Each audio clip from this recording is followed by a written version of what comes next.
Des produits de première qualité, premier choix, marque originale. Baolay manolotra anao ny fampalalam-baovao. Baolay, toujours meilleur. Portes, fenêtres, volets roulants, véranda, rideaux métalliques, tôle, vitres, soc à vitres, très sincèrement. Ny fampalalam-baovao iarahanao amin'ny soc à vitre. Ny fampalalam-baovao iarahanao amin'ny magasin Saint-Georges Vista Tsara Lalàna. Magasin Saint-Georges Vista Tsara Lalàna, représentant exclusif des marques Saint-Georges et Vista.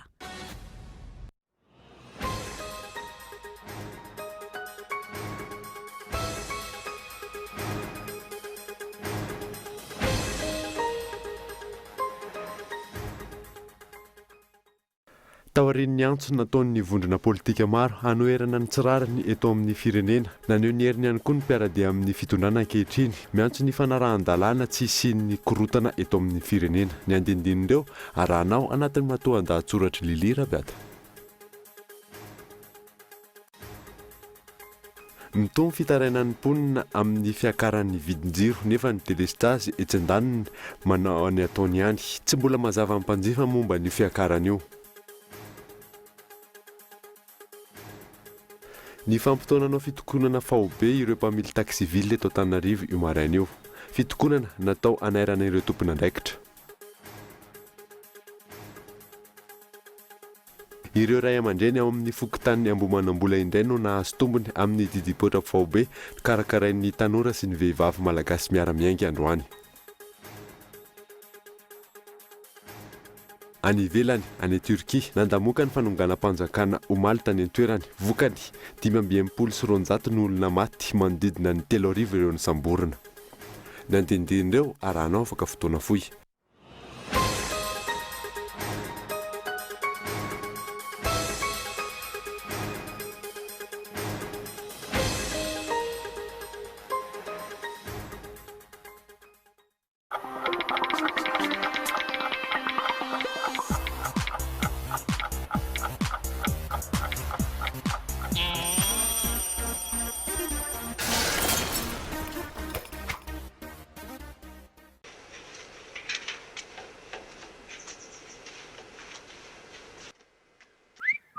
Tsara kosa izy zany. Ino ny loko io azafady?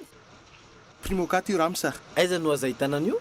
Ahitana azy daholo ny quincaillerie rehetra izay mahazatra anao. Sura mihitsy amin'ilay lavako azy. Merci e. Ono misy an'le primokat beata aminareo? Ie, misy ka. Amin'ilay inona ny tendra amsi? Za manko mila mandoko vavahady ary mila maromaro mihitsy. Misy sady misy amin'ilay eto amin'ny vitsara io. Sady mora le izy.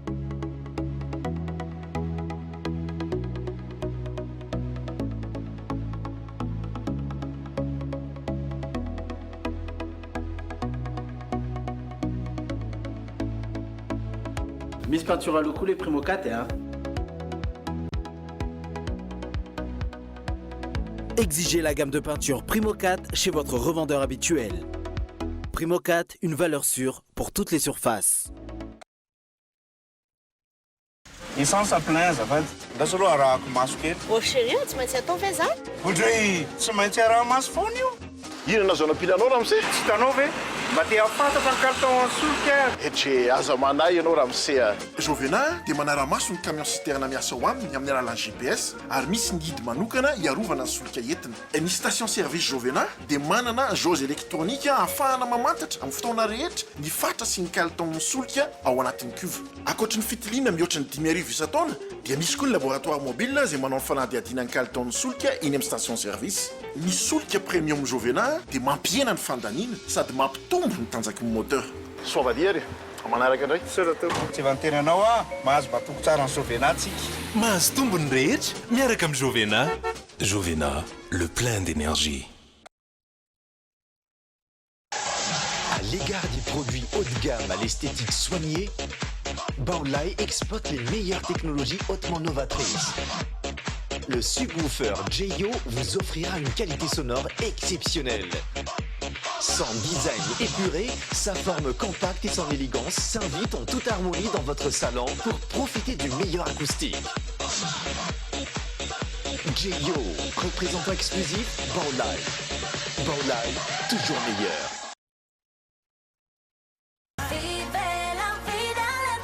Portes, fenêtres, volets roulants, véranda, rideaux métalliques, tôle, vitres.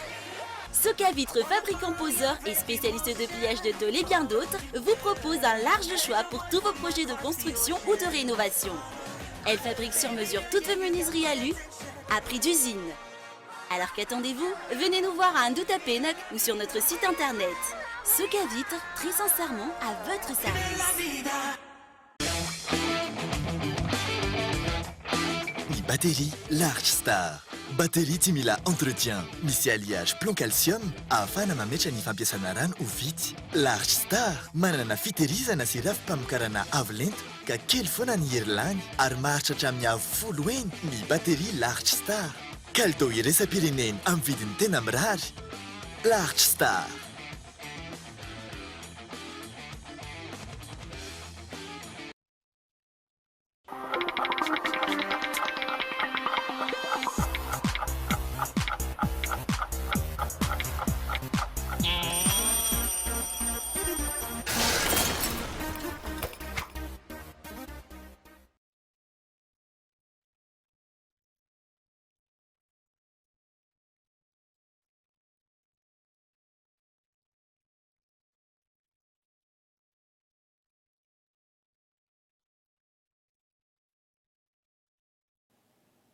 Miarabanao indray tonga soa eto amin'ny fampahalalam-baovao Kolo TV izao alina izao manasanao ary anaraka izany hatramin'ny farany. Taoriana ny antso nataon'ny vondrona politika maro anoherana ny tsirariny misy eto amin'ny firenena naneho ny heriny ihany koa ireo mpiaradia amin'ny fitondrana ankehitriny. Miantso ny fanarahan-dalàna izy ireo mba tsy hisian'ny korotana intsony eto amin'ny firenena. Alao ary ny matoan-dahatsoratra Lili Rabiata.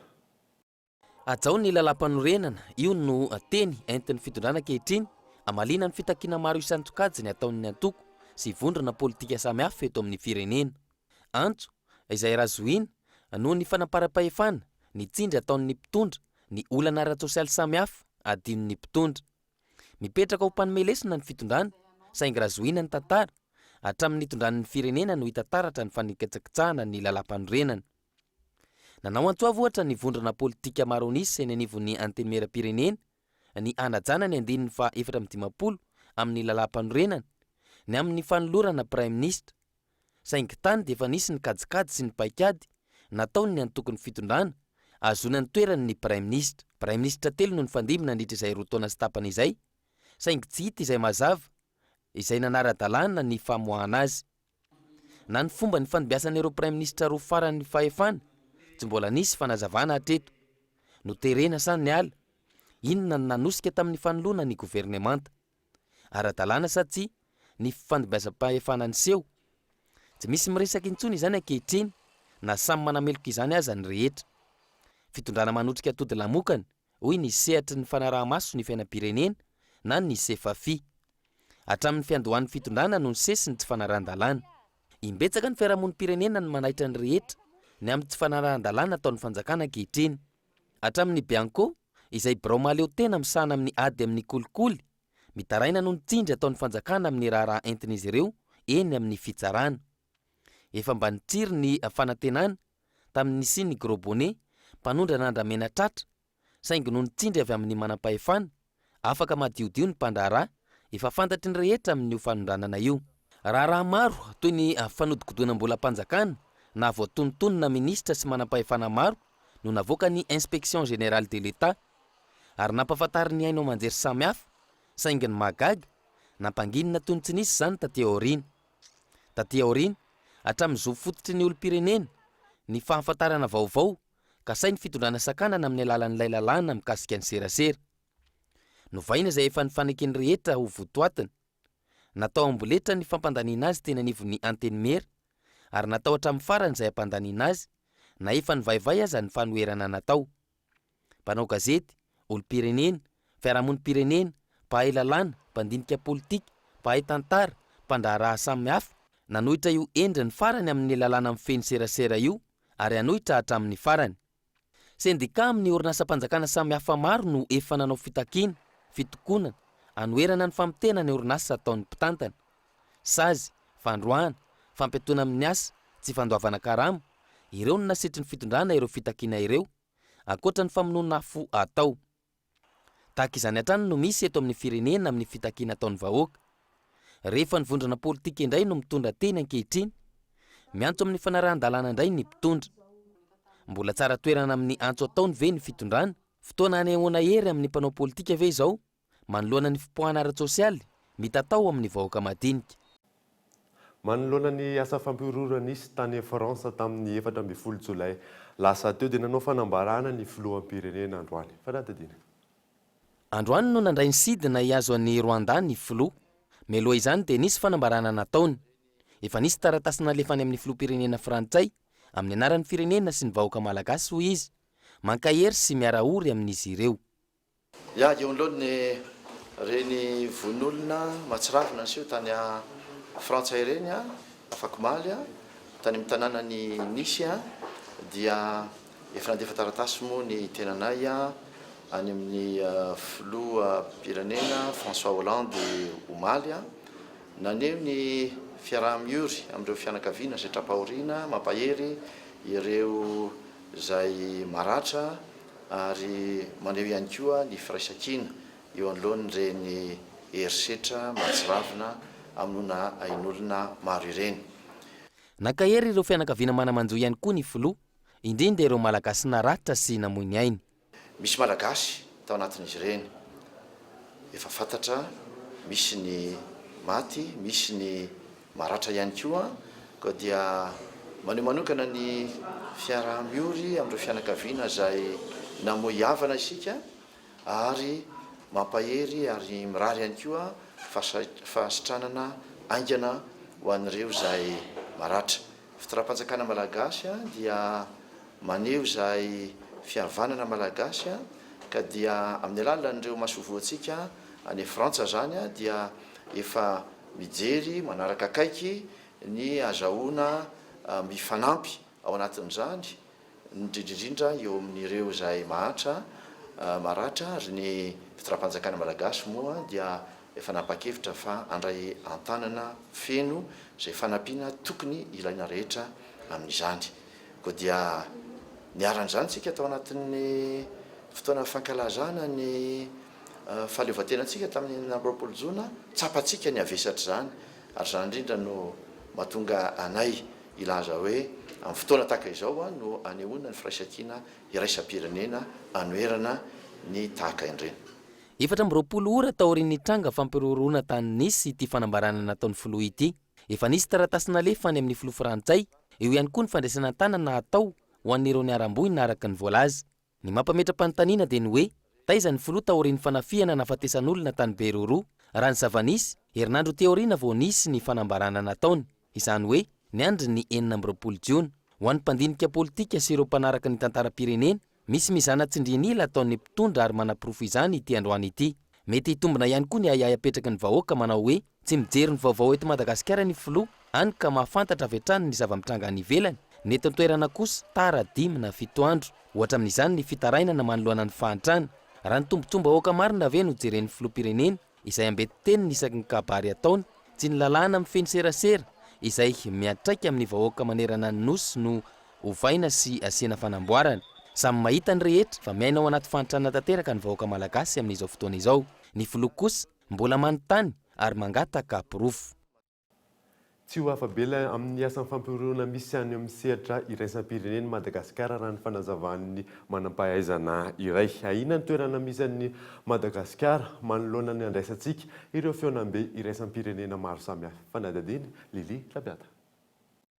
Mafana indray ny ady eo amin'ny sehatra iraisam-pirenena, ady eo amin'ny firenena lehibe mitaky ny ameny tahirin'ny solika eto ambonin'ny tany fototry ny ady amin'ny sehatra samihafa iraisam-pirenena. Mitombo ihany koa ny fahatezerana ho an'ny mpifindra monan'ny Frantsa noho ny tsy fandraisana an-tanana azy ireo. Omaly, nisy indray ny fikasana nongam-panjakana tany Turkia. Tsy mbola fantatra mazava ny fototry ny fikasana. Ny azo andikana ny tranga araka ny fanazavana manam-pahaizana amin'ny fifandraisana iraisam-pirenena, ady amin'ny azona ifehezana ny fampiororona no antony ny fanongana panjakana. Zany hoe famafao be zany zavatra any Turkia. Tsy fantatra tsony hoe ny Kurde ve sa ny Turka ao anatiny ihany tsy mahatoky tsony an'ilay fitondrana, sa ny Amerikanina misy koa tsy mahatoky an'ilay fitondrana dia hoe satria important be manko ny Turkia amin'ny Amerikanina point anankiray central amin'ny défense-ny amérikana na aty amin'ny otan zany a na amin'ny resaka rio terrorisme io ka mila zany ny amérikana olona tena matanjaka ny eo amin'ny fitondrana. Na ny fipoahana tany nisy roa andro lasa izay na ny fikasana nongam-panjakana tany Turkia omaly alina samy endriky ny fampiororoana sy ny olana ara-politika.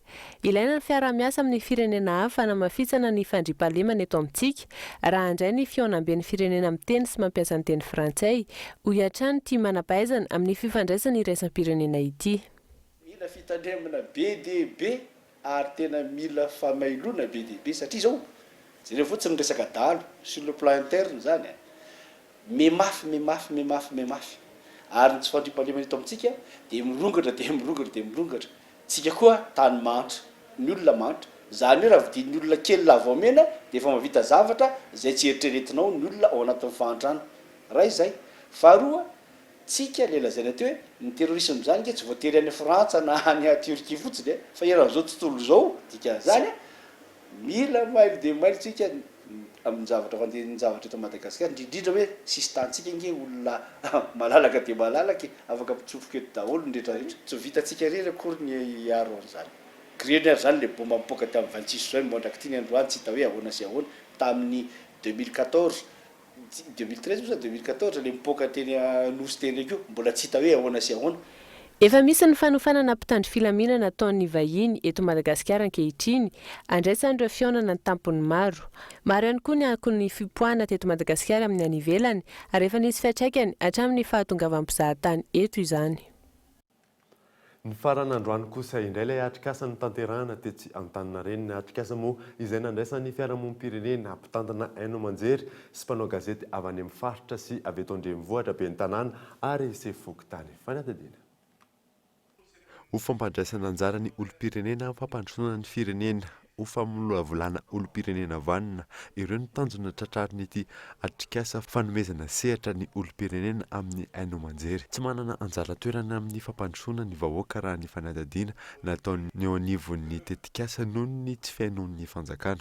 Ny tanjona aloha zany ty atrikasa fanombohana ihany satria raha ny fandaharam-potoana hatrany amin'ny volana Desambra 7 no anatanterahana an'ilay tetikasa ka ity zany no fanombohana atrikasa 3 andro ity fahorianan'izao dia isady fiofanana indroa taona amin'ny volana Septambra sy volana Oktobra zany ho an'ireo rantsana telo ireo ny hoe tratra aty-am-piandohana sarotra no teny izany raha tsy hoe fanombohana izay fa farafahakeliny kosa tafita tamin'ireo mpivory teto zany hoe inona ny tiana tanjon'ilay tetikasa, inona no anjarany ao anatin'izay, ahoana ny fomba natanterahana an'izay zay. Laza fa hovona ny solon-teram-panjakana niatrika ity fivoriana ity ampiatra izay nodiniana nandritry ny atrikasa. Nisokatra izy ireo amin'ny fiainona ny fiarahamonim-pirenena fa eo ihany koa ireo haino aman-jery izay fitaovana entina manabe olom-pirenena vanina sy mandray andraikitra amin'ny fampandrosoana ny firenena.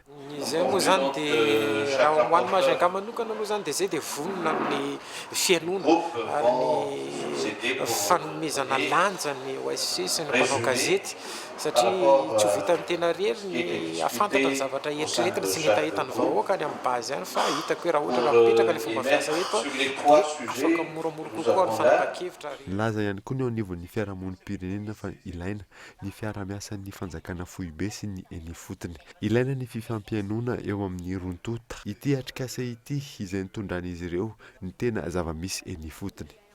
Ho anay fiarahamonim-pirenena moa zany dia sehatra anankiray nahafahanay aloha zany mifampizara tao amin'ireo namana mpamao gazety sy ny tompon'andraikimpanjakana ny zavatra iainanay ny fotony mahakasika an'izay resaka hoe fanabeazana ny olom-pirenena izay. Nahafahana ihany koa zany mijery manatsara ny fiarah-miasa amin'ireo mpiara-miombonantoka anankiroa ireo zany ny amin'izay hoe fanabeazana ny olom-pirenena izay ny tanjona dia hoe isin ny fampandrosoana zany ho antsika vahoaka eto Madagasikara. Mitaza-potsiny ny tsy mety ataon'ny mpitantana hatr'izay ny vahoaka. Tsy mahafantatra na ihany koa tsy mahasamana melika ny mambam-pahefana ny vahoaka noho ny tsy fisian'ny fiantraikany izany mivantana. Mbola olana iray ihany koa ny teritery mahazo ireo haino aman-jery amin'ny fampitana vaovao tokony ho fantatry ny rehetra. Ny fampitona anao fitokonana fahobe ireo mpamily taxiville eto andrenivohitra io maraina io. Fitokonana moa izay nataon'izy ireo anairana ireo tompon'andraikitra eo anivon'ny commune sy ny ministeran'ny fitaterana. Fanadadin'ny Mioramanitra. Anjatony ireo mpamily fiarakaretsaka ny tonga nanao fitokonana fahobe androany. Fifanantonana sy fifampiresahana eo amin'ireo mpamily sy ny tompon'andraikitra eo anivon'ny commune no andrasana ireto mpamily reto amana ny olana misy eo amin'ny Rotonta. Araka ny fanadihadiana natao, misy fepetra takin'ny polisy munisipaly amin'ireto mpamily reto na eo amin'ny lafiny teknika na eo amin'ny lafiny ara-pitaovana. Fifanantonana no tena takin'ireto mpamily reto arak'izany. Mangataka anareo tompon'andraikitra reto tompoka. Atanandroa mba hiaraka hivory aminay. Aloha mba hifanazava tsara tsika. Fa nareo aza manao teritery vaimanta. Ohatra fotsiny io lanterne io no lazainareo teo. Tsy maintsy lona ny lanterne. Zao mila lanterne, aiza le lanterne tompo. Ohatra zay zany mba angatahana. Aloha mba hiara hifampijoro eto. Aloha mba ifampiresaka tena mazava tompo fa tsy vita andresaka. Tavolain'ny taxi sy ny tompon'andraikitra eo amin'ny fivelomana zany mandeha erahana mandinika ny zavatra tokony isazo hiatra amin'ny taxi zany zay tsy mety eto. Dia avoaka boky dia mba amin'izay tsy hisy mifanarotana hoe raha vao miteny ianao manko amin'ny zalahy zany dia hoe forery io. Dia mba ialana amin'izay zavatra izay dia fantatsy le taxi hoe zao zany ny sazoko zao no fa tsy ampitahorina foana le izy dia matahotra le taxi. Araka ny fitarenana efa nentin'ny reto mpamily reto, fanararaotapahifana nataon'ny polisy kominaly no antony fitokonana. Mbola mitaky ny anajana ny lalàna ireto mpamily reto, antony nirosona tamin'ny fitakiana io maraina io. Noho ny le famoretana tao aminay efa tena tsy zakanay intsony e. Tena tsy zakanay intsony le mpamoretana satria ahoana. Ohatrinona moa ny vola azon'ny taxi iray eto Antananarivo. Ohatrinona ny vola aloha any amin'ny sazy. Tokony mba misy kosa ny sazy hoe ohatra hoe mba ohatran'le sazy zao eny amin'ny police nationale zao mba hoe 12,500 ny sazy. Efa hainay enga zany raha ohatra ka fahadisoanay e. Fa kosa le izy tonga dia hoe 350,000, 75,000. Ay zary ny ananan'le olona zany. Fa ny angatahanay zany ny eo amin'ny vatana amin'ny tompon'andraikitra ao amin'ny commune Antananarivo renivohitra zay anatsarahanay an'izao zavatra zao. Tsy ara-dalàna mahitsy le zavatra ataon'le commune ka zao mba etaetan'ny taxiville zany aleo le izy hijanona tanteraka aloha. Fa raha ohatra ka mbola minimanao an'izay izy dia hitambatra ny taxi sy ny taxiville sy ny taxi be amin'ny herinandro na afaka 10 andro eo. Dia zay angamba ny rahantsika malala hoe inona indray ny toy amin'ny manaraka. Toetrany ny hetsika raha tsy misy ny vahaolana sy ny marimaritra iraisana eo amin'ny Rotonta. Efa manomboka ihany koa ny fananganana komity hisolo tena ireto mpamily reto. Iarahitolona ny taxiville sy ny taxi be raha tsy misy ny fandraisana andraikitra amana ny olana misy eo amin'ny sehatry ny fitaterana eto andrenivohitra. Ankoatra ny fiakaran'ny sarandalana, olana iray manangasanga eo amin'ny fitaterana ihany koa ity fitokonana ity. Tontolon'ny fiara izay hatrany dia olana mipetraka ho an'ireo tompona fiara sy ireo tompona fiara ny fanendahana sy ny fanimbana jiro izay misy eto andrenivohitra tato ato. Tsy maintsy mandany hatrany amin'ny 4 alina anoany izy ireo amin'ny fanamboarana na fanoloana ireny jiro ireny. Fanadihadiana nataon'ny Narindra Randrianomanana. Mitaky fandaniana toy ny rehetra ny fikojakojana ny fiara iray. Olana ho an'ny tompon'ny fiara ny fitadiavana ny piesy, mifandray amin'ny karazana fiara izay ananany. Fa sahiran'ny izay mahakasika n'ireo fiara efa misy eto Madagasikara, na ireo vaovao sy vao tonga eto toerana. Tafiditra anatin'izany sokajy izany ny jirona fiara simba na soloina, miankina amin'ny fanafaran'ireo mpamongady ny entana ny tsena ho an'ireo mpivarotra. Tena zany zao tsy dia misy. Ny olona zany zao tsy dia mieritreritra loatra an'le hoe tonga dia vita fa raha mbola misy azo amboarina aloha zany dia alohan'ny olona manamboatra ihany. Eo ihany mahavonjy ny olona amin'ny fotoana mahasahirana azy fotsiny fa tsy dia tena hoe maharitra be zany. Bilina tranainay rehetra zany samy sarotsarotra daholo ny ahitana ny jirony. Misy ihany ny vaovao fa tsy dia tian'ny olona zany ny vaovao satria le fabrication zany raha vao tsy le d'origine dia tsy dia mateza loatra zany. Zany anay amin'ny arakaraka ny fanarana amin'le tompony koa zany ohatra hoe 350 arakaraka ny adivatry an'le olona le mividy teny ety aminay zany vitanay ka. Fa le amin'le fanamboarana an'ity fitaratra ity zany tsy vitanay. Fa ny manolo zay dia afaka manolo misy ohatra hoe mividy amin'ny karana le. Tsy fahitana ny piesy ny jirona fiara hatr'izay. Eny an-tsena no nitsiry ny hevitry rakotoary Saint Roland anamboatra jirona fiara. 3 andro ka hatramin'ny herinandro no amitany Roland hanijirona fiara izay miankina amin'ny fiara tsirairay avy. Fiarako ty zany tsisy pièce de rechange indraindray misarotra tadiavina zany momba ny resaka jiro antony amin'le mbola mikaroka le ino izy ty le asa zany satria tsisy nampianatra le izy fa eritsaina fotsiny hoe tsy maintsy vita io dia mbola ferimena ohatrany hoe mbola tsy aparitaka aloha zany fa mbola fehezana zany hoe ahoana ny tena tonga azo lafatra tsara zay vao mampitsa olona hafa. Efa misy molina dia moramora kokoa le prix satria efa misy molina ao fa le mbola tsisy molina izy dia somary miakatra le prix satria mbola morona molina vaovao. Eo ampanaovana foana isaky misy jiro tonga zany dia manao molina vaovao foana. Mbola eo andalam-pikarohana sy ny fanarahana ny fenitra manoloana ny fikarohana taony i Roland amin'izao fotoana izao. Tsy mijanona amin'ny fanamboarana jirona fiara ny tenany, mitatra hatramin'ny fanamboarana kasikety ny fiara izay vita amin'ny plastika ihany koa. Ahitana pikaroka sy manam-pahaizana manokana eto amintsika. Ny fanohanana avy amin'ny fanjakana no tsy ampy eto Madagasikara. Nalaza tato ato ny hoe alana tapi. Inona tokoa ary natao hoe tapi izany, mijery fotony izany. Fehizoro Ravaly. Voankazo iray isan'ny miavaka eto Madagasikara ny tapi. Any amin'ny faritra Itaso no tena ahitana alana tapi amina kilometatra maro. Indray mandeha isan-taona ihany no fotoanan'ny tapi ny volana Novambra. Maharitra ela ny famokarana fototra iray, izany hoe ampolo taona ny maro vao mamoy fa tsy hoe maty akory ny azony. Le tapis mandeha mataona fatotra manandro na manana fa maharitra tena maharitra ary izy maharitra any amin'ny 200 taona. Zany hoe manao popinera tapis zany vonina nanao fafio dia atao amin'ny atao amin'ny pot zany moa na inona fila zany atao amin'ny pot kely reny dia atsatoka dia ela eo amin'ny raha andiana diagnina izy eo 7 taona na 10 taona na 7 taona ano any fa izy tena maharitra tena maharitra mihitsy ny tapis ka zay tsy azo amin'nao satria ela zany vao misy taranany andimbony ny ray aman-dreny raha ohatra ka tonga dia vonoina le zokony. Araka ny soatoavina, tsy azo atao ny mioty voan'ny tapi sao madajabaratra. Milatsaka ho azy ny voany rehefa masaka ary reny no tsiponina. Mamelona fianakavianan-jatony ihany koa izy rehefa amin'ny fotoam-pamokarany. Matetika eo an-trano vy eo zany rehefa tonga amin'ny fotoana fahavokaran'ity tapi ity no anangonan'ireo mpividy. Dia mandeha miparitaka any io, sasany mandeha makany Tsiromandidy, sasany mandeha makany Tananarivo, makany Antsirabe araka ny feo eny, miparitaka be zany izy rehefa hoe miala avy eo an-trano vy eo.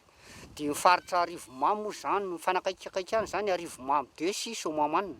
Dia eo Ankalalahana eo koa misy toerana anankiray fanangonana zareo vokatra tapi ity rehefa tonga amin'ny fehem-potoana zany. Eo amin'ny famarana zany eo amin'le siny tapaka kely eo ohatra ny eo an-trano viseny Ankalalahana zao dia eo amin'ny 200 sy 100 eo le famarana siny tapaka kely reny izy ohatra ny arazoary reny zany dia miala alohany dia miala koa iny vodiny ambany iny.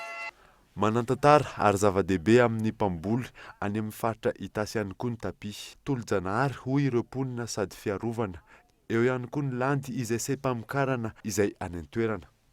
Ho anay aty zany raha hoe ny tena hevitra le fambolena tapi dia voalohany indrindra aloha hoe hierovana an'ilay tontolo iainana, hierovana an'le vonin-tany tsy ho koindrika mihitsy mba hoe tsy ho andehanandrika any amin'ireny tanimbary lohasaha fambolenana ihany ireny. Ary faharoa manaraka an'izay ny tapi ihany koa zany raha araka ny tantara henonay dia firenena anankiray ihany any mba manana io ankoatra Madagasikara. Dia hoe vakoka angeza be zany izy eto amin'ity Madagasikara ity dia tsy tokony hosimbaina. Efa nitenen'ny ray aman-dreny teo, ao ny landy, ao ny soerina. Tsika zao raha hisavasava ity mahita le bibikely mihitsy.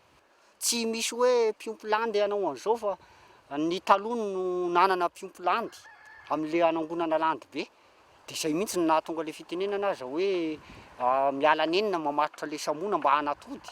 Hoe fa nenina namatotra samonda. Misy ny vovonan'ny mpanao asa tanana amin'ny faritra iny izay mampiranty ireo vokatra vita avy amin'ny landy. Raha ny fanadadiana natao ihany koa, hatrany amin'ny 4,000 ariary ny sandan'ny vokatra azo avy amin'ny fototra tapi iray. Fa ankoatra ny landy sy ny alana tapi, mampiavaka ny faritra Arivomamy sy ny Tasy ihany koa ny vokatra mananasy.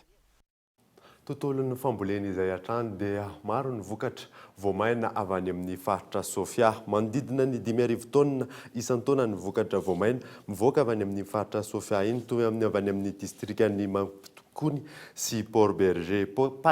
Katsaka sy voamaina moa ny tena mampiavaka an'iny faritra iny. Fanampanazavana. Voanemba na ny loja dia ao amin'ny distriktan'ny Mampitokony sy distriktan'ny Port Berger zany ny tena misy an'izay. Ny katsaka moa zany ohatr'izay ihany koa ao a Port Berger sy Mampitokony ny tena misy ny katsaka. Mety any ho any amin'ny 5,400 taonina any zany ny vokatra izay voamaina zay amin'ny faritra iny.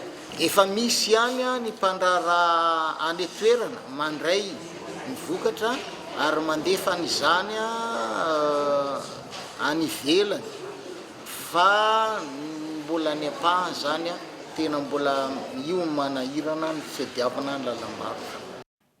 Na ny vokatra na ny masom-boly samy mila fitehirizana avokoa, mbola olana ho antsika malagasy nefa ny fitehirizana sy fanodinana sakafo noho ny tsy fampian'ny oentomanana. Fanadadiny nataony Mioramanitra. Fahazarana tsotra sy fahaiza-manao ny takiana raha iroso amin'ny fanodinana sy fitehirizana vokatra.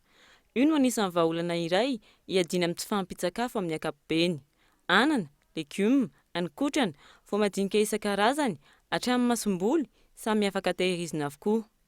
Fitaovana tsotra ahafahana mitahiry vokatra no anisan'ny adiana amin'ny bibikely, indrindra ho an'ny faritra Atsimo Atsinanana. Amin'ny efa misy fanazavana amin'ny resaka calendrier culturel sy ny fampianarana ny olona amin'ny resaka spéculation marobe.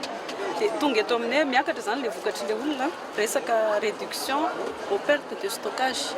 Dia izay zany anisany hoe diffusena nyreto resaka silo métallique satria amin'ny faritra Atsimo Atsinanana iny voalavo zao tena betsaka. Dia mba mampiana izay fahasimbana amin'ny fitehirizana izay zany dia natao métal ilay silo. Azony rehetra ataony manodina sy mitahiry vokatra, fepetra vitsy ihany no takiana amin'izany.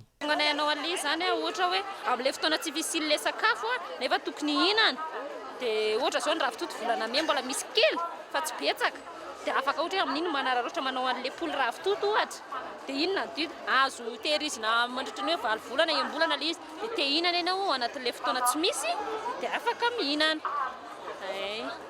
Dia fampianarana hoe ho azo ahodina daholo ny sakafontsika rehetra. Fanodinana an'io ty tsaranazy ty ohatra ny alaiky ohatra azo lomana rano izy io dia voasana sorona ilay hodiny dia amin'ny tsihy dia totona ny andoana dia mamy an'io. Azon'ny mpamboly atao ihany koa ny manao izay azahoana vokatra mandavataona amin'ny alalan'ny tety androm-pambolena. Amin'ilay glissement na calendrier zany voalohany ilo zany amin'ny faritra Atsimo Atsinanana misy an'ilay période cyclonique dia miala an'ilay fotoanan'ny ranobe ihany koa zany février mars dia manomboka eo zany no anaovana glissement en calendrier dia miovaova arak'izay hoe fotoana fambolena vary zao ohatra hoe à partir amin'ny mars zany ny olona zao mamboly vary volana novembre fa ny ihany zany tsy maintsy à partir amin'ny mars vao afaka manao vary grande saison satria amin'ilay resaka ranobe zay. Dia tonga ihany koa fotoana ny fahavokaran'ny legioma amin'ny ankapobeny ihany sady lafo ny legioma tsy dia misy loatra dia ampianarina zany ilay olona mamboly legioma amin'ny fotoana maintany ohatra hoe septembre dia manondraka satria ny olona rehetra mamboly zany dia mamboly amin'ny fotoana ririnina ilay tsy dia be asa dia miara-miakatra ilay vokatra dia tsy hita izay anaovana anazy rehefa avy eo. 20 isan-jaton'ny malagasy ny fantatra fa tatsapamokatra. Tsy ampy amatsiana ny malagasy rehetra nefa ny vokatra vokariny ireo tatsapamokatra ireo noho ny teknika fambolena ampiasaina sy ny tsify sy ny teknika fitahirizana vokatra. Mijanona amin'ny famokarana isan'andro sy ny ahondrana amin'ny tsena araka izany ny famokarana raha toa ka ny any amin'ny firenena hafa mahavita sady mivarotra ny mitahiry.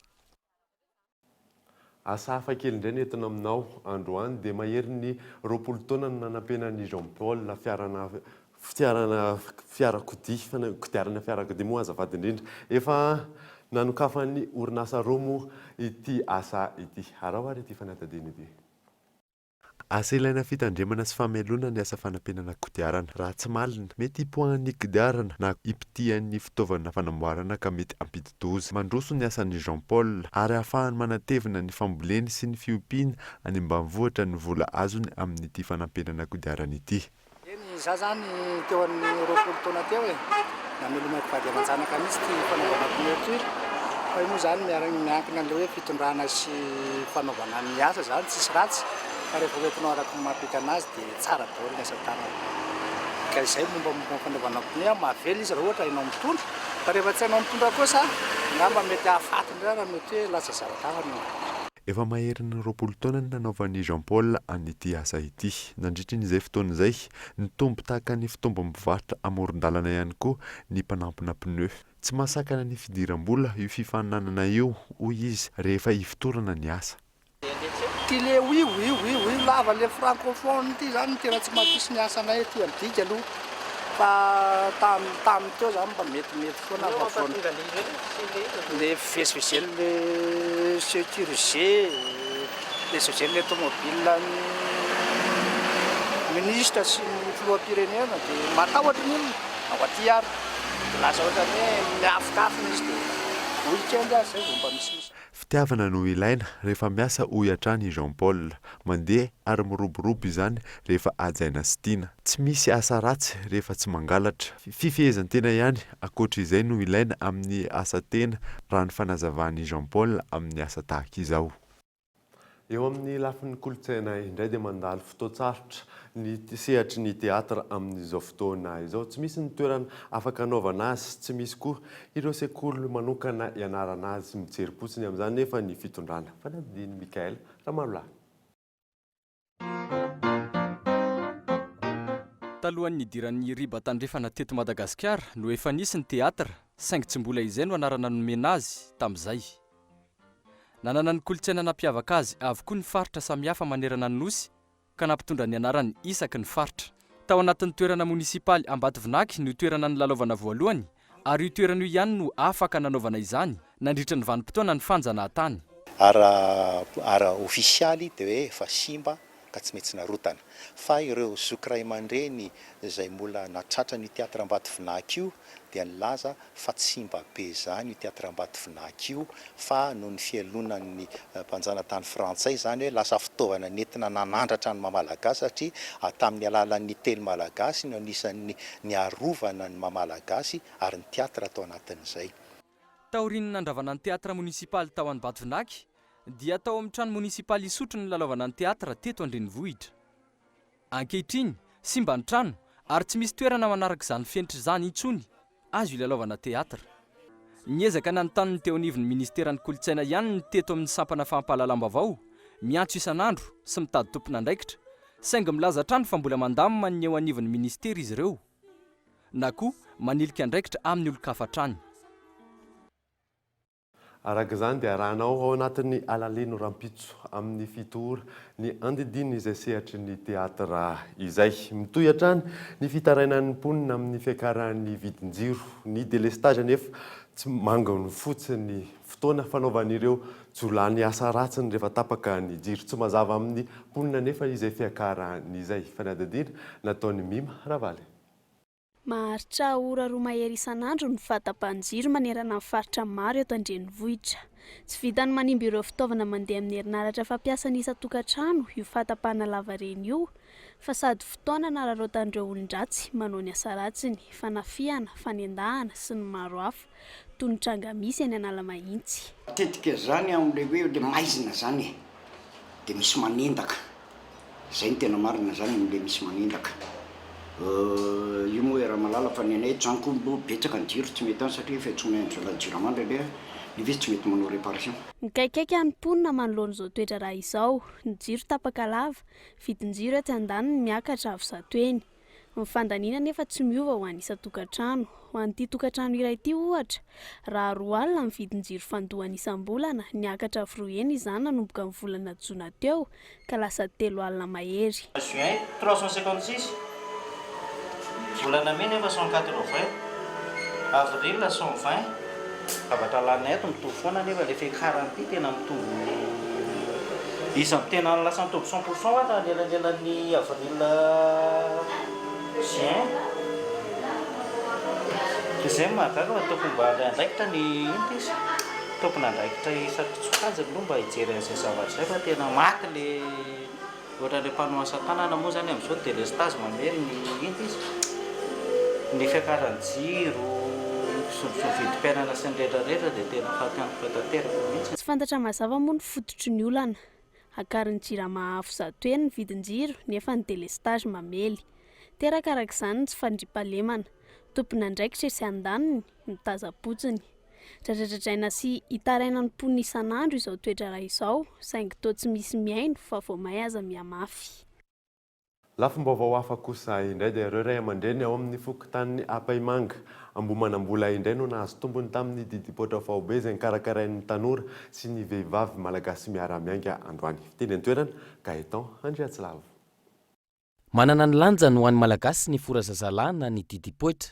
Dingana iray ahafana ankizilahy miditra ao anaty fiarahamonina izany, marika fa lehilahy ny zaza ary sokajiana ho isan'ireo manana ny maha-izy azy. Mbola mipetraka izany amin'izao vaninandro iainantsika izao. Enatra ho an'ny ray aman-dreny no manana zazalahy tsy vita didipoitra.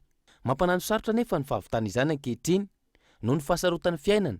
Eo ihany koa ny falafosan'ny vola aloha amin'ny mpitsabo.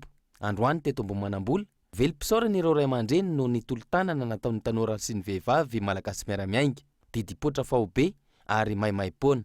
Mazava dehibe azy dia hoe iny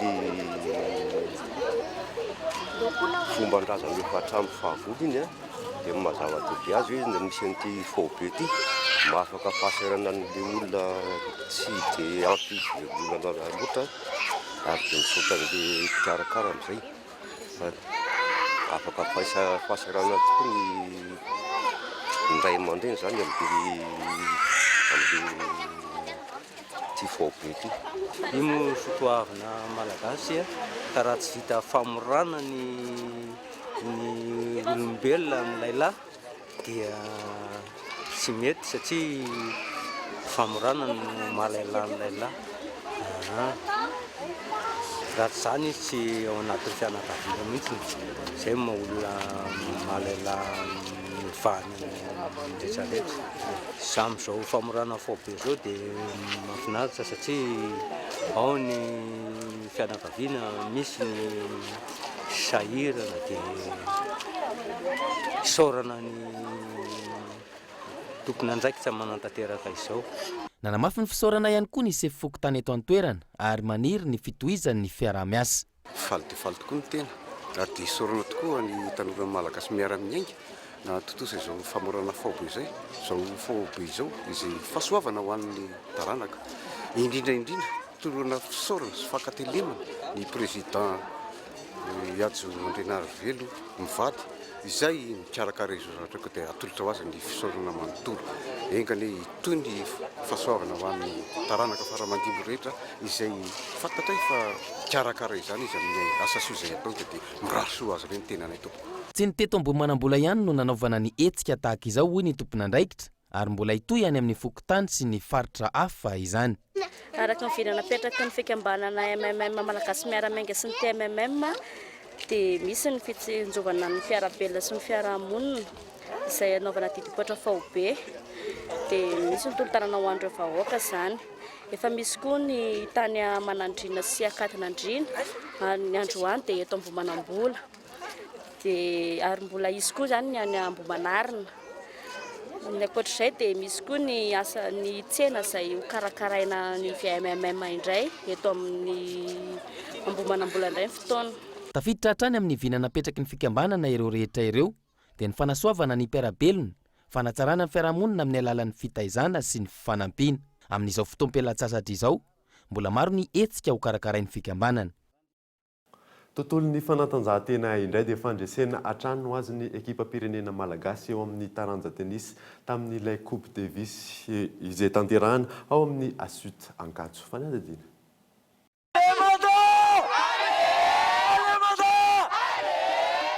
Tratra ny tanjona ho antsika malagasy ny adiny laharana voalohany mba hialana tamin'ny Maroc eo amin'ny dingana manasa-dalana. Noho ny ambianina araka izany no fanandrina tamintsika Izay nanehoany Jean-Jacques sy ny antso ny fahaiza-manaony. Teny am-piandohana dia hita fa tsara fanomanana ary mora foana ho antsika ny nandavo ireo namibianina. Tamin'ny seta roa no ohatra 4 sy 4 no nandresen'i Jean-Jacques ary tamin'ny seta roa no ray kosa 4 sy 2 sy 4 sy 3 no nandavony antso ny mpifanandrana taminy. Ery lehibe ho an'ny ekipa malagasy ny fahazarana amin'ny 15 sy ny fanohanany mpijery. Nanomanana igny ngamba no resaka stratégie attaque, resaka schéma tactique hoe ahoana no déstabiliser anazy. Satria mpilalao amina surface dure izy dia tsika manana avantage miaraka amin'ny le terre battue moa eto amin'ny Madagascar koa tsika manana public atsika sy mpanona rehetrarehetra. Ohatrany hoe mora fa ny taktika nety tsara ny taktika nitondrany zakakely anazy zany amin'ny taktika migéner tsara n'le adversaire. Manana ny heriny izy fa vitany zakakely tsara mihitsy namoritra anazy zany. Manohana hatramin'ny faran'ny ekipa pirenena ny Bejery, manantena ny akaran'ny ekipa malagasy amin'ny sehatra ambonimbony hatrany. Mampirisika azy zareo mba ho tonga hatramin'ny farany mba ho azontsika ny coupe ny voalohany zany dia ny tohizana fa tsara le teknika azy. Mizotra antsakany sy andavany ny fikarakarana hoy ny teo anivon'ny fédération. Manodidina ny 90 ireo vahiny no raisina tamin'ity Coupe Davis ny tanterahana teto amintsika ity ary firenena 7 ny voasolo tena amin'izany. Enjakenjana ny fandaminana nandritra n'izay herinandro izay todintsika izao amin'ny andro farany androany efa mirindra dia mirindra daholo ny zavatra rehetra tany am-panombohana tsorina fa misy ihany ny fahasahiranana nefa efa milamina daholo izy amin'izao fotoan'izao. Ity Coupe Davis tanterahana eto amintsika ity no natrehan'ny filohan'ny ITF na ny fédération iraisam-pirenena ny tennis. Coupe Davis izay lalao iraisam-pirenena ka izay ekipa mandresy dia miakatra amin'ny vondrona ambonimbony kokoa. Inona fa ho tafakatra amin'ny groupe 2 Madagascar izay manana ny herintsika rehetra andrombahana izany amin'ny maha eto an-toerana ny lalao sy ny fanohanan'ireo mpijery izay manohana hatramin'ny farany. Raha mandresy hatrany ny ekipa pirenetsika dia iady ny hoany amin'ny groupe 1 amin'ny taona ho avy. Vaovao iraisam-pirenena kosa indray dia nanamoaka ny fanonganam-panjakana omaly tany Turquie vokany 520 ireo namohony ainy fanadadiana eo amin'ny sariny France 24. Tsy nahomba ny fanonganam-panjakana izay kasain'ny miaramila putschiste atao omaly alina. Fanafihana anabakabaka sy fampiasana tanky eny an-dalambe no nataon'ireo miaramila putschiste tany Ankara. Nanakandalana sy nametraka couvre-feu ary nampely vaovao manerana ny haino aman-jery ireo miaramila putschiste no omaly arivo. Valin'izay ny fampiresaka tamin'ny mpijery tamin'ny alalan'ny haino aman-jery hafa ny filoha Erdogan. Antsoavo amponina hiaro ny firenena no nataon'ny filoha turk. Nidina an-dalambe ny vahoaka turk ary ny farana tamin'ny fifandonana teo amin'ny miaramila putschiste sy ny sivily izany. Miisa 520 ireo olona maty vokatra izay fanonganam-panjakana izay omaly. Ny 120 amin'ireo dia sivily avokoa ary 70 miaramila putschiste manodidina ny 3,000 ireo voasambotra tamin'ity raharaha fanonganam-panjakana ity. Alohan'ny sarana ary dia averina aminao ireo lohatenim-baovao nisongadina androany. Ny fampitana hanao fitokonana faobe ireo mpamily taxiville eto Antananarivo renivohitra io maraina io. Fitokonana moa izay anairan'izy ireo ny tompona andraikitra. Ireo ray aman-dreny avy amin'ny fokotany Ambohimanambola indray no nahazo tombony tamin'ny didipoitra faobe izay nikarakarain'ny tanora sy ny vehivavy malagasy miara-miainga androany. Dia izay namarana ny fampalalam-baovao antsika izao alina izao. Nankasitrany ianao nanaraka izany hatramin'ny farany veloma tompoko.